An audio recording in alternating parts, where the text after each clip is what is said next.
ඔබ වෙළඳ පොලෙන් ආහාරයක් මිලදී ගැනීමේදී ආහාර ලේබලය දෙස බලා එහි අමුද්‍රව්‍ය ලයිස්තුවේ ඇති සංකීර්ණ වචන අංකන ක්‍රම එහෙම නැත්නම් නම්බර්ස් දැකලා තියෙනවද? මේ දේවල් මොනවද? ඇයි මේ දේවල් ආහාරයේ අඩංගු වෙන්නේ? මේ දේවල් ආහාරයට ගැනීම කොතරම් සෞඛ්‍ය ආරක්ෂිතද? ඔබට ගැටලු රසක් ඇති. ඉතින් අද අපි කතා කරමු ඒ ගැන. දන්න කියන ආහාරවල නොදන්න පැතිකඩ ගැන කතා කරන ෆුඩ් ටෙක් ටොක්ස් වැඩසටහන් මාලාවේ සිව්වන වැඩසටහන සමගයි ඔබ මේ සම්බන්ධ වන්නේ. ඉතින් අද අපේ වැඩසටහනට අපත් සමග සම්බන්ධ වෙනවා ආහාර ශාස්ත්‍රයේ ප්‍රවීණෙක්. එතුමන් පේරාදෙණිය විශ්වවිද්‍යාලයේ කෘෂිකර්ම පීඨයේ ආහාර විද්‍යාව හා තාක්ෂණ දෙපාර්තමේන්තුවේ මහාචාර්ය, පේරාදෙණිය විශ්වවිද්‍යාලයේ පර්යේෂණ කවුන්සිලයේ වැඩ බලන අධ්‍යක්ෂක, ශ්‍රී ලංකා පෝෂණ සංගමේ කවුන්සිලයේ සමාජික මහාචාර්ය ටෙරන්ස් මදුජිත් මැතිතුමා. මහාචාර්යතුමනි, ඔබව ඉතාම ගෞරවයෙන් පිළිගන්නවා අපේ වැඩසටහනට. ආයුබෝවන් ප්‍රවීණි. මහාචාර්යතුමනි, මම ප්‍රථමයෙන් ඔබතුමාගෙන් අහන්න කැමති මොනවද මේ ආහාර ලේබල් වල අඩංගු සංකීර්ණ වචන? එහෙම නැත්නම් ආහාර ආකලන ද්‍රව්‍ය කියන්නේ. ඇයි මේ දේවල් අපේ ආහාරයට යොදාගන්නේ? මේ ආහාර ආකලන ද්‍රව්‍යයක් කියලා නිර්වචනය කරන්නේ ආහාරයේ යම්කිසි ගුණාත්මේ විශේෂ වූ වෙනසක්. උදාහරණයක් ලෙස කල්තබා ගැනීම. කල්තබා ගැනීම දින කීපයක්, සති කීපයක් වෙන්න පුළුවන්. එහෙම නැත්නම් මාස කීපයක්, අවුරුද්දක් හෝ ඉන් ඔබට වෙන්නත් පුළුවන්. එහෙම නැත්නම් ඒ ආහාරයේ ගුණාත්මය වර්ධනය කිරීම. ගුණාත්මය කිව්වහම ඒකේ වයනය, ඒකේ පැහැය, ඒකේ සුගන්ධය, මේ අනාදී ගොඩාක් දේවල් තියෙනවා. එහෙම නැත්නම් ඒකේ පෝෂණීය ගුණය වැඩි කරගන්නට මෙන්න මේ වගේ හේතුන් මත මෙන්න මේ දේවල් ලබා ගැනීම සඳහා අපි බාහිරින් ආහාරයට ඍජුව අදාළ නොවන යම් යම් දේවල් එකතු කරා. මෙන්න මේවට තමයි අපි සරලව කිව්වොත් ආකලන ද්‍රව්‍ය කියන්නේ. මේ ආකලන ද්‍රව්‍ය යෙදීමේදී යම් යම්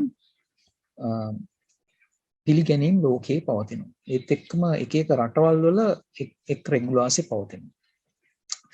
දැන් මම උදාහරණයක් විදිහට කිව්වොත් එහෙම ඈත අතීතයේදී අපි ආහාරවලට අපේ මුතුන් මිත්තන් පැරණන් පැණි වර්ග යොදලා, සීනි යොදලා, ලුණු වර්ග යොදලා ආහාර කල් තබා ගන්නට උත්සාහ කරා.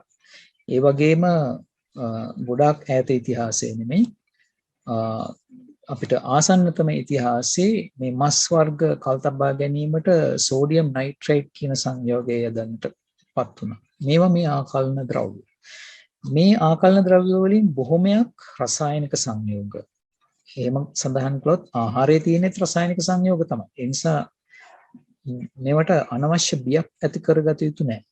මේ ආහාර ආකලන ද්‍රව්‍ය වර්ග ගණනාවකට අපිට වෙන් කරන්නට පුළුවන්. උදාහරණයක් විදිහට ආහාර පරිරක්ෂක. පරිරක්ෂක භාවිතා වෙන්නේ ආහාරයේ කල්පැවැත්ම දිගු කරගන්නට. ඊට පස්සේ වර්ණක. ඊට පස්සේ රසකාරක. ඊට පස්සේ රස ප්‍රවර්ධක. තෛලෝදකාරක. ඒත් එක්කම ආහාරයේ අපි කියනවා මේ විස්කෝසිටි එහෙම නැත්නම්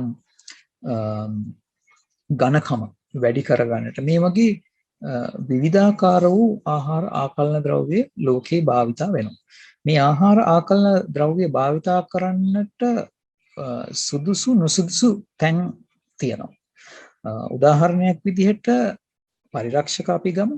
මේ පරිරක්ෂක භාවිතා කළ යුත්තේ පරිරක්ෂක භාවිතා නොකර වෙනත් ඍජු ක්‍රමවේදයක් තියෙනවා නම් ආහාර පරිරක්ෂක භාවිතා කිරීම සුදුසු වෙන්නේ නැහැ. මම උදාහරණයක් කියන්නම්. දැන් අපි ඔබ ලංකාවේ බහුලව භාවිතා කරන දෙයක් තමයි මේ කෑන් ෆිෂ් එහෙම නැත්නම් ටින් කළ මාළු. මේ මාළු ටින් කිරීම ඉතාමත් පැහැදිලි ක්‍රමවේදයක්. ඒකෙදී සෙල්සියස් අංශක 121කට වගේ උෂ්ණත්වයකට මේ මාළු රත් කරනවා දැඩි පීඩනයක් යටතේ විනාඩි 30ක් 40ක් වගේ සමහරට වෙන්නත් පුළුවන්. ඒතර ඒ කාලය තුල ක්ෂුද්‍ර ජීවීන් සියල්ලම එන්සයිම සියල්ලම පහේ මිය යනවා. ඒක ඊට පස්සේ අපි මේ කෑන් එහෙම නැත්නම් ටින් කළාට පස්සේ ඒක පහසුවෙන් අපිට අවුරුද්දකට වැඩි කාලයක් අපිට ගබඩා කරලා තියන්නට පුළුවන්. ඉතින් මේ වගේ හැකියාවක් තියෙද්දි අපි ආහාර පරිරක්ෂක යෙදීම සුදුසු වෙන්නේ නැහැ.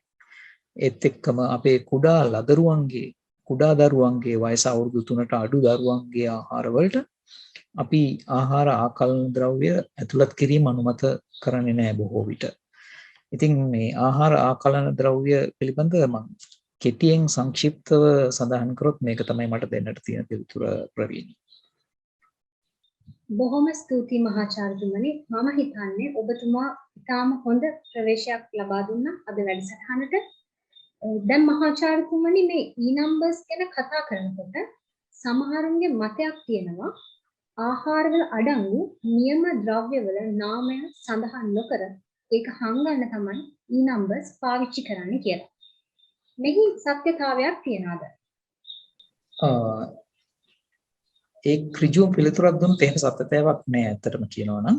මේ E නම්බර කියන E කියන එකෙන් අදහස් වෙන්නේ යුරෝප්. එහෙම නැත්නම් යුරෝපයේ කියන එක. මේ යුරෝපයේ තමයි මේ E නම්බර අංකන ක්‍රමවේදය හඳුන්වා දුන්නේ. මට මතක විදිහට 1962 වගේ වර්ෂයක තමයි මේ E නම්බර ක්‍රමය ලෝකෙට හඳුන්වලා දුන්නේ යුරෝපයේ. එතනදී මේ ආහාර ආකලන ද්‍රව්‍ය නිකම්ම වෙළඳපොළට ඉදිරිපත් කරන්නට බෑ. ඒ E නම්බර අංකයක් යෙදෙන්නට නම් ඒ ආහාර ආකලන ද්‍රව්‍ය පිළිගත් විද්‍යාත්මක ක්‍රමවේදයක් ඔස්සේ ඒකේ පර්යේෂණ රසක් කරන්නට ඕනේ. සාමාන්‍යයෙන් ආහාර ආකලන ද්‍රව්‍යයක් වෙළඳපොළට ඉදිරිපත් කරන්න වසර ගණනාවක් යනවා. සමහරට වසර 10ක් හෝ ඊට වඩා වැඩි කාලයක් යනවා. මොකද ඊටමත් දැඩි පාලන තත්ත්වය යටතේ මීයන් බල්ලන් වැනි සතුන් යොදාගෙන පර්යේෂණ කරන්නට ඕනේ. එහෙම දැඩි පර්යේෂණ ගණනාවක් සිදු කරලා තමයි අවසානයේදී මේ රසායන ද්‍රව්‍යයෙන් මේ ආකලන ද්‍රව්‍යයෙන් මිනිසාට හානියක් නැහැ කියලා ස්ථිර වුණාට පස්සේ තමයි ඒ වගේ දෙයක් ආකලන ද්‍රව්‍යයක් විදිහට වෙළඳපොළට ඉදිරිපත් වෙන්නේ. ඒවට තමයි E නම්බරයක් ලැබෙන්නේ.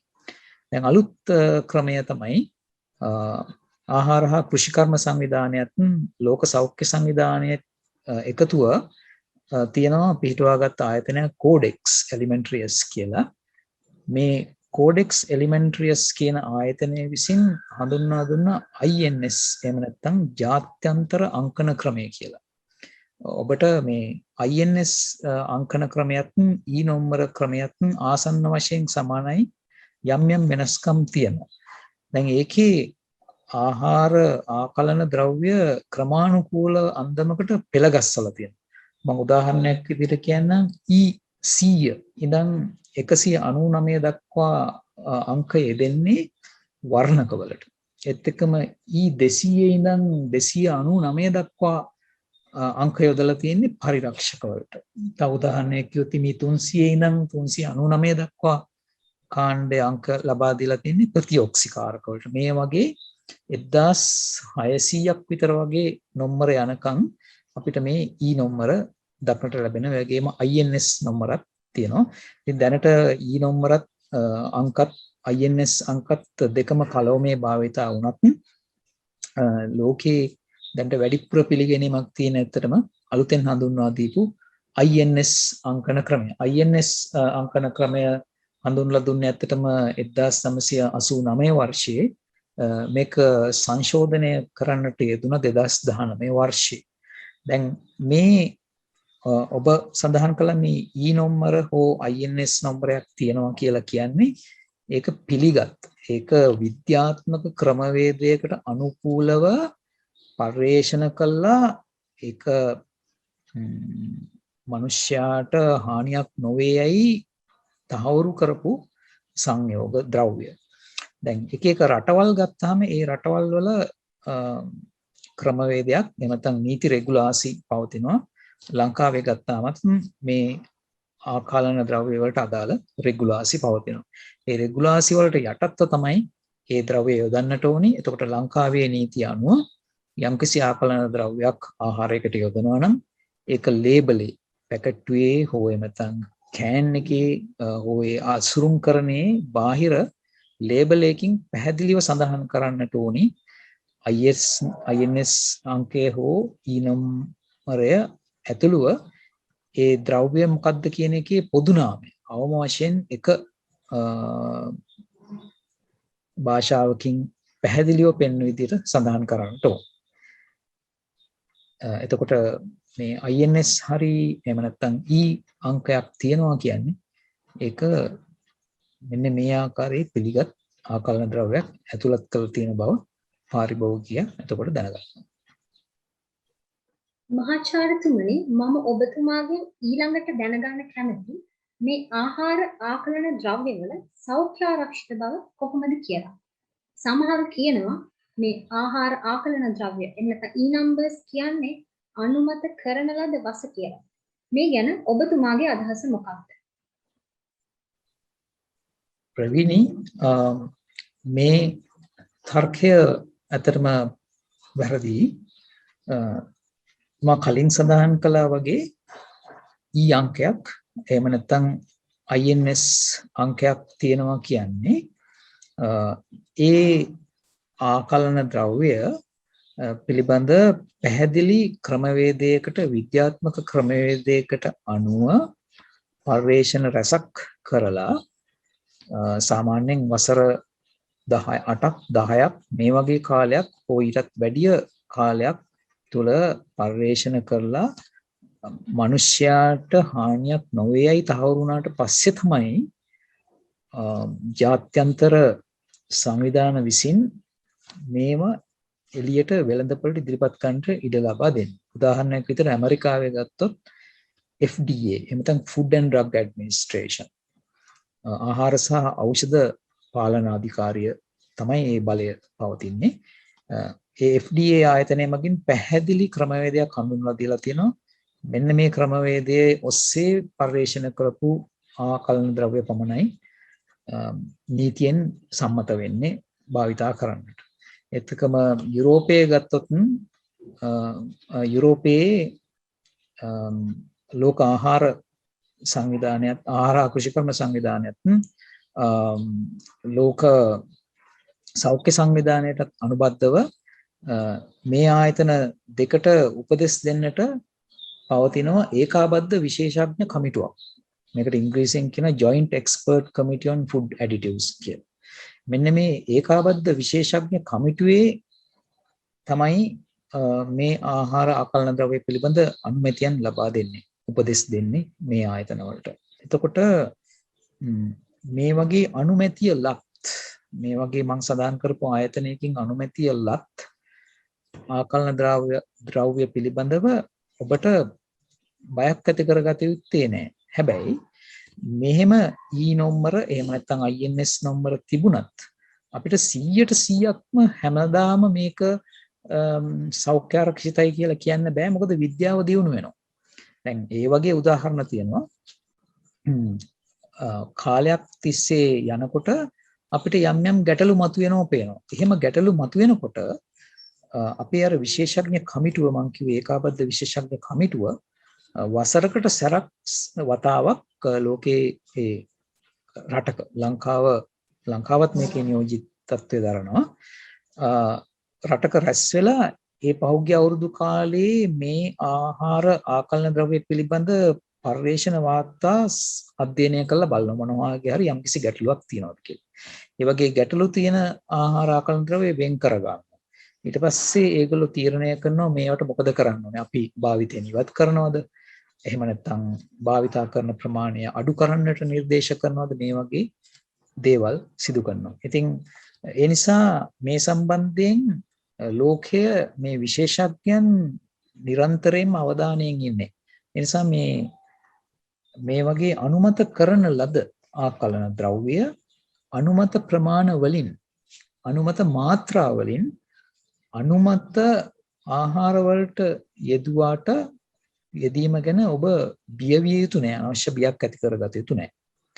හැබැයි මේ ආහාර ආකලන ද්‍රව්‍ය වලට අනවශ්‍ය ලෙස සංවේදී පුද්ගලයන් සිටිනවා සුළු ප්‍රමාණයක්. ඒ අය මේවා හඳුනාගෙන මේ වගේ ඈත් වෙන්නට ඕනි. එහෙම නැතුව අපේ සාමාන්‍ය නිරෝගී වැඩිහිටි පුද්ගලයන්ට මේ ආහාර ආකලන ද්‍රව්‍ය සුළු ප්‍රමාණ වලින් ආහාරයට ගත්තා කියලා මහා විශාල බියක් ඇති කරගත යුත්තේ නැහැ. හොඳයි මහාචාර්යතුමනි. මහාචාර්යතුමනි මේ ලංකාවේ ගොඩක් දෙනා අතර බොහොම ප්‍රසිද්ධ ආහාර ආකලන ද්‍රව්‍යයක් තමයි මොනෝසෝඩියම් ග්ලූටමේට් MSG. එහෙමත් නැත්නම් අජිනමෝටෝ කියන්නේ. මේ ගැන විවිධ මතිමතාන්තර තියෙනවා. ඔබතුමාට පුළුවන්ද මේ ගැන විද්‍යානුකූල පැහැදිලි කිරීමක් කරන්න? මේ ඔබ සඳහන් කර මොනෝසෝඩියම් ග්ලූටමේට් එහෙම නැත්නම් කෙටියෙන් කියනවා අපි MSG කියලා. මේ MSG ලෝකේ සොයාගත්තේ 1908 වර්ෂයේ. මේ MSG කියන රසායනික සංයෝගය මේක ලුණු වගේ සංයෝගයක්. මේකේ තියෙන රසය සාමාන්‍ය අපි ඒ වෙනකොට දැනන් හිටිය රසයන් වලට වඩා වෙනස්. ඒ හින්දා මේකට නමක් ලැබුවා. මොකද මේ සොයා ගැනීම සිදු කළේ මුහුදු පැලෑටි. අපි කියන්නේ ඇල්ගේ කියලා මේ මුහුදු ජලජ පැලෑටි වලින් තමයි නිස්සාරණය කරගත්තේ. මේකේ රසයට ඒ ජපාන විද්‍යාඥයා විසින් නමක් ලැබුවා උමාමි කියලා. උමාමි කියන්නේ ජපාන් වචනයක්. එතකොට මේ උමාමි කියන ෆ්ලේවර් එක අනිත් ඒ වෙනකොට දැනන් හිටපු ඔබ දන්නවා පැණි රස, ඇඹුල් රස, තිත්ත රස, ලුණු රසට වඩා වෙනස්. ඒ තමයි වෙනම නමක් යෙදුවේ. ඉතින් ඊට පස්සේ මේ MSG කියන සංයෝගය බහුලව ලෝකේ භාවිතා වෙන්නට පටන් ගත්තා. ජපානයේ පමණක් නෙමෙයි ලෝකේ සියලුම රටවල. ඒකේ අජිනමෝටෝ කියලා සඳහන් වෙන්නේ එකේ එක වෙළඳ නාමයක් පමණයි. තව මීට අමතරව විවිධ වෙළඳ නාම වලින් මේ වෙන විට නිෂ්පාදනය වෙනවා. මේක ආහාරයේ රසය වැඩි කරවන්නට තමයි මේ MSG කියන සංයෝගය මේ වෙන විට ලෝකයේ ගොඩක් වෙලාවට දැන් භාවිතා වෙන්නේ.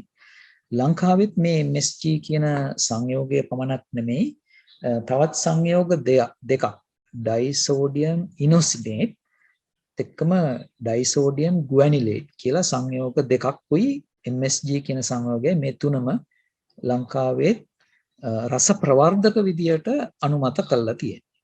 ලෝකේ බොහෝ රටවල් වල මේ රස ප්‍රවර්ධක තුනක් පමණක් නෙමෙයි ලෝකේ රස ප්‍රවර්ධක දැනට 20කට ආසන්න ප්‍රමාණයක් භාවිතා වෙනවා. ඉතින් මේ MSG පිළිබඳව අනවශ්‍ය බියක් විශේෂයෙන් ශ්‍රී ලංකා සමාජයේ මා දැකලා තියෙනවා. නමුත් මේක අනිසි බියක්. MSG කියන සංයෝගය ඊටමත් සෞඛ්‍ය සම්බන්ධ ප්‍රශ්නයක් ඇති කරනවා කියලා අද වෙනතෙක් කිසිම විද්‍යාත්මක සාක්ෂියක් නැහැ. ඒකෙන් මම අදහස් කරන්නේ ඔබ මේ දෛනිකව MSG කියන එක ආහාරයට එකතු කරගත යුතුයි කියලා. නමුත් MSG කුඩා ප්‍රමාණ වලින් අපේ ආහාරයට එකතු වුණා කියලා හදිස්සිය දැන් අපි ලංකාවේ ප්‍රධාන ආහාරනේ නේද ෆ්‍රයිඩ් රයිස්. ඉතින් මේ ෆ්‍රයිඩ් රයිස් වල පොඩි ප්‍රමාණයක් මේ අපේ ආපනශාලා හිමියන් යෙදුවා කියලා මේක මේ කලබගැහිනියක් කරගන්නට අවශ්‍යතාවයක් වෙන්නේ නැහැ. හැබැයි ලෝකයේ 4% විතර වගේ ප්‍රමාණයක් ඉන්නවා. ඒ අයට මේ MSG කියන සංයෝගය ඉතා කුඩා ප්‍රමාණ වලින්වත් ආහාරයට ගන්නට බෑ. ඒ අය මේ ප්‍රතික්‍රියාව පැහැදිලිව හඳුනාගෙන නැහැ මොකක්ද වෙන්නේ කියලා. මේක ආසාත්මික තත්ත්වයක් නෙමෙයි.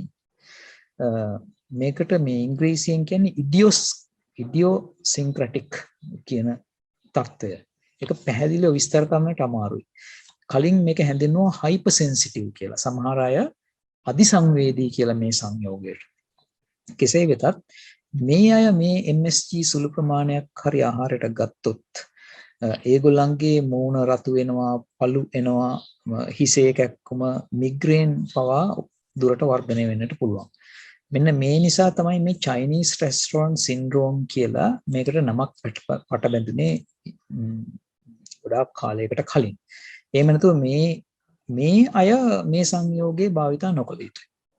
නමුත් මා කියන්නේ නිරෝගී වැඩිහිටියන්ට මේ පොඩි ප්‍රමාණයක් MSG කොහෙන් හරි එකතු වුණා කියලා මේක ගැන බිය විය යුතු නැහැ.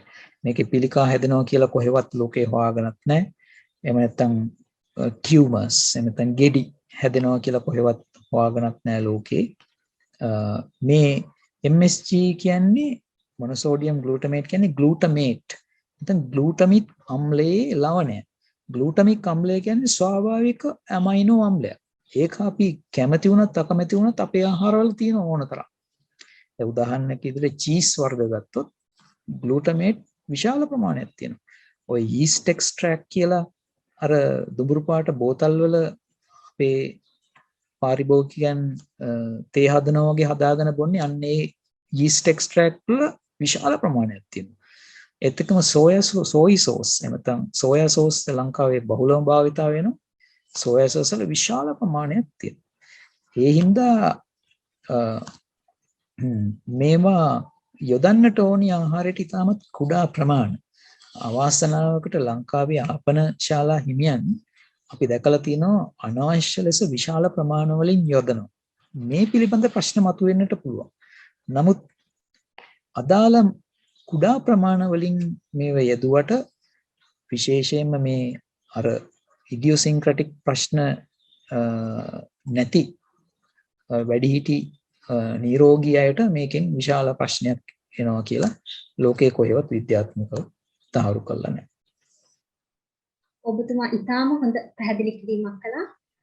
දැන් මහාචාර්යතුමනි ශ්‍රී ලංකාවේ ගොඩක්ම පාවිච්චි වෙන දෙයක් තමයි මේ කුළුබඩු. හැබැයි අපිට නිතර අසන්නට දකින්නට ලැබෙනවා මේ මිරිස් කුඩු, කහ කුඩු ආදියට වර්ණක යොදපු අවස්ථා. මේ අනුමත කරනවද වර්ණක උනත් ඕනෑම ආහාරයකට යොදන්න පුළුවන්ද?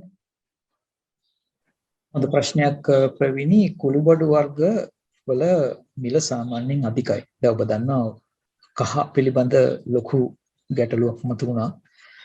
වසරක්ම වගේ කහ කුඩු ලාංකිකයන්ට තිබුණේ නැහැ. හැබැයි මේ අවස්ථාවල ඔබ දැකලා ඇති විශාල වශයෙන් කහ කුඩු විදේශ වලින් නිවැරදි ක්‍රම භාවිතා නොකර ආයතා ක්‍රම වලින් ලංකාවට ගේන්නට උත්සාහ කරා. මේ විශාල ප්‍රමාණයක් කහ අත්අඩංගුවට අරගෙන විනාශ කරන්නට යෙදුනා. හැබැයි සෑහෙන ප්‍රමාණයක් මහ ජනතාව අතරට ගියා මා දන්න තරමින්.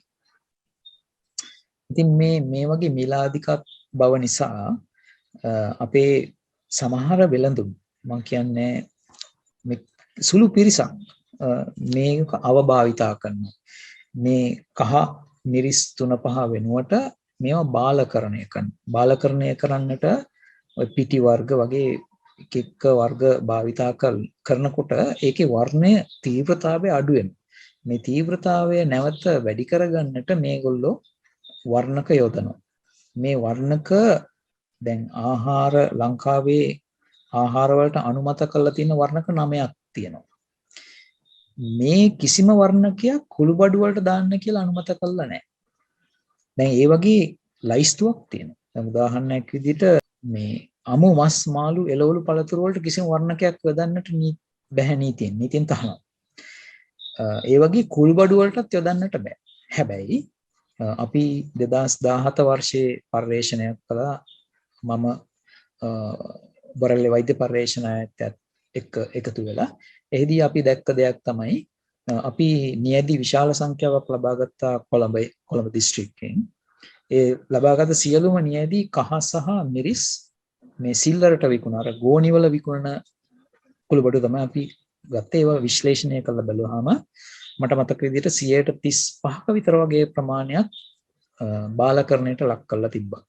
ඒ අතරින් අපි දැක්කා සමහර නියැදිවල වර්ණක යොදලා තිබ්බා. මේ වර්ණක අපේ පර්යේෂණයේදී අපිට නිරීක්ෂණය වුණේ ඒ සියලුම වර්ණක ඒ අවස්ථාවේදී නම් යොදලා තිබ්බේ නීත්‍යානුකූල වර්ණක. කියන්නේ ලංකාවේ ආහාරවලට යෙදීමට අනුමත කරලා තියෙන වර්ණක. නමුත් මම නැවතත් සඳහන් කරනවා කුළුබඩු වලට වර්ණක යොදන්නට තහනම් ලංකාව. එතකොට මෙතන නීතියට පටහැනි දෙයක් තමයි කරලා තිබ්බේ. නමුත් මීට ප්‍රථමත් මීට පසුවත් දැකලා තියෙනවා වාර්තා වෙලා තියෙනවා මේ ආහාරයට කොහෙත්ම නුසුදුසු බතික් ඩයි එහෙම නැත්නම් මේ රෙදි වර්ග වර්ණ ගන්නට යොදන වර්ණක යොදන කහ පැහැති වර්ණක රතු පැහැති වර්ණක මේවා යොදන්නට පෙළඹෙන්නේ ඇයි මේ කූට වෙළඳුන් හේතුව තමයි මේ වර්ණක මිලෙන් ඉතාමත් අඩුයි. හැබැයි මේ වර්ණක පිළිකාකාරක මේ වර්ණක විෂ සහිතයි. මේවා ආහාරයට නුසුදුසුයි. ඒ නිසා මේ ප්‍රශ්න අපි දැකලා තියෙන ගොඩාක් ප්‍රශ්න මතුවෙන්නේ මේ කිසිම සන්නාමයක් නැති නිෂ්පාදකයා පිළිබඳ කිසිම සටහනක් නොමැති අර සිල්ලරට සරලව කියනවා ගෝණිවල බහ විකුණන්නට තියෙන කුළු බඩු වර්ගවල මේ ප්‍රශ්නය විශාල වශයෙන් අපි දැකලා තියෙනවා. ඒ නිසා පාරිභෝගිකයා විදියට යම්කිසි සුළු වැඩි මුදලක් ගෙවලා හරි සන්නාමයක් සහිත ලේබලයක් සහිත නිෂ්පාදනය කළේ කොහෙද මොනවද මේකේ අන්තර්ගතය නිෂ්පාදකයාගේ ලිපිනය දුරකථන අංක වෙබ් ලිපින මොනවද කියන එක සඳහන් කරලා තියෙන කුළු බඩු වලට අපි මිලදී ගන්නවා නම් මේ ප්‍රශ්නය සෑහෙන දුරකට මග හරවා ගන්නට පුළුවන්. මම කියන්නේ මේ පැකට් කරලා තියෙන දේවලුත් 100%ක්ම සෞඛ්‍ය ආරක්ෂිතයි මේ වගේ වර්ණක නැහැ කියන එක මට කියන්නට හැකියාවක් නැහැ.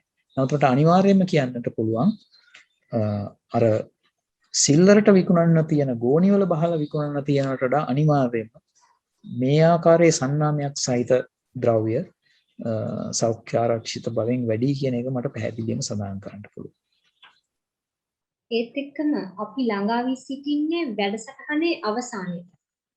අවසන් කරන්නට මත්තෙන් මම ඔබතුමාගෙන් දැනගන්න කැමති මේ ෆුඩ් ඇඩිටිව්ස් එහෙම නැත්නම් ආහාර ආකලන ද්‍රව්‍ය සම්බන්ධයෙන් ඔබතුමාට මහජනතාවට දෙන්න තියෙන පණිවිඩය කුමක්ද? මට ලබා දෙන්නට තියෙන පණිවිඩය තමයි පාරිභෝගිකයා විදියට ඔබ දැනුවත් විය යුතු මේ සම්බන්ධයෙන්. ආහාර ආකලන ද්‍රව්‍ය කියන්නේ විශේෂයෙන්ම මේ අනුමත කරන ලද ආහාර ආකලන ද්‍රව්‍ය මොනවද?